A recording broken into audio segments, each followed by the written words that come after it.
tosta Namille saada Elma hyvin tänne näin mukaan. Elma, tules tänne näin. Istu. Hieno. Hei, meillä on alkamassa nyt tämmönen lukituokio, tämmönen lukitunti. Täällä on erityisopetusluokassa. Meillä on mukana täällä Emil, 4-luokkalainen, joka on tulossa lukuharjoituksiin. Ja sitten meillä on tämmöinen innokas apulainen Elma-koira, joka auttaa Emilia näissä lukuhommissa. Ole hyvä, Elma. Pysy hyvällä tuulella, kun Hamilla pääsee aloittamaan. Otetaan Emil tosta tommoset yhdet tyynyt. Sä voit ottaa itsellesi, annat mulle vielä yhden sieltä. Niin jos mä istun tähän ja sä voit istua tohon mun vastapäätä. Ja nämä on niitä tehtäviä nyt sitten, niitä lukutehtäviä, mitkä mä laitan sulle tähän kaapin oveen. Näin. Ja kohta pyydetään toi meidän apulainen tuolta Elma Odota, joka tietää. Sä voit vaikka vähän selitellä sitä tilaa. Mä rakennan näin tehtäviä.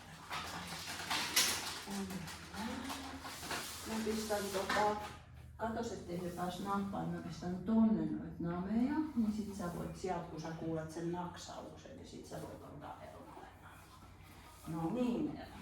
Elma tietää, että tehtävät ja odottaa. Elma, lappu. Joo.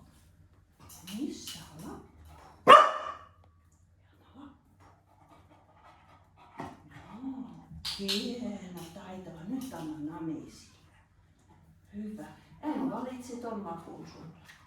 Sä saat tän lukutehtävän tosta. Ole hyvä.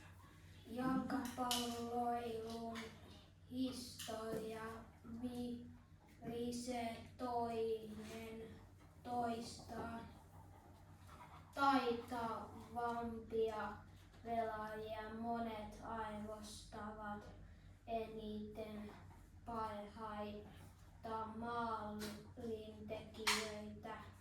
Toiset niistä, jotka ovat esittäneet tyylikkäimmin osumien syntymisen, eli maalivahti ja myös taitavat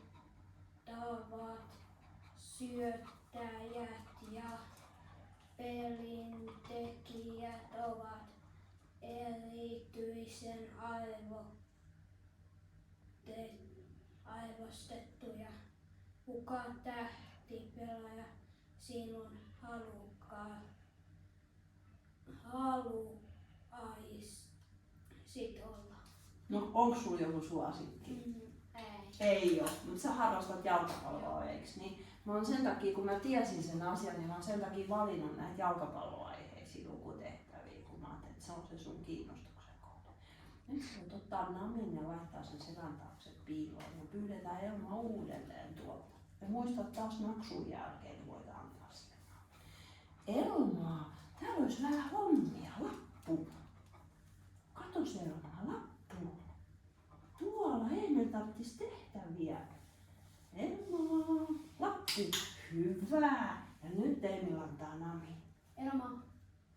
Hyvä. Ja nyt se valitsi sulle ton lapun. Sä saat irrottaa ja lukea sen. Hienosti. Pelaamista voi harjoitella myös omin päin. Yleisin tapa aloittaa on potkuttelu. Käyttää molempia jalkoja vuoron perään ja yritä pitää pallo ilmassa mahdollisimman kauan. Pomputtele sitten reisilläsi ja lopuksi päälläsi myös pallon. Kuljettamista voi harjoitella ilman pelikavereita. No niin, kiitoksia. kiitoksia. Nyt on Elmalla aika helppo tehtävä seuraava. Minkä lapun se mahtaa nyt valita? Elma, tus tänne, sä olit hommissa. Lappu. Elma, lappu. Joo, se on. Ja nyt Elma. hieno tyttö, taitava. Jalkapalloa pelataan kaikki alla. Se on helppoa, koska pelaamiseen tarvitaan vain yksi väline, pallo. Oikeat kentät ovat nurmea, mutta pelata voi vaikka rantahiekalla suurten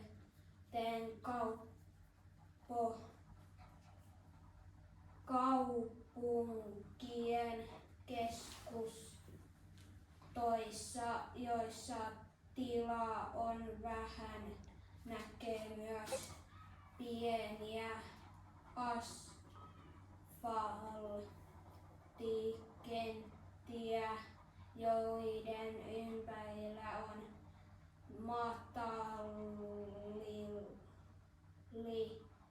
metallihäkki. Hei, kiitoksia Eli. Nyt sä teit sun tehtävä ja Elma, sä hoidit hienosti homman. Annetaan Elmalle vielä tää yksi naamipalkattu. Se teki aika hyvin hommia. Sä saat Emil antaa sen. Okei. No niin, hienosti Elma toi. Kiitoksia Elma. Kiitoksia Elma. Kiitoksia Minna kuvaajalle. No niin, nyt mä toivon, että tää riittää näytöksille, että me ollaan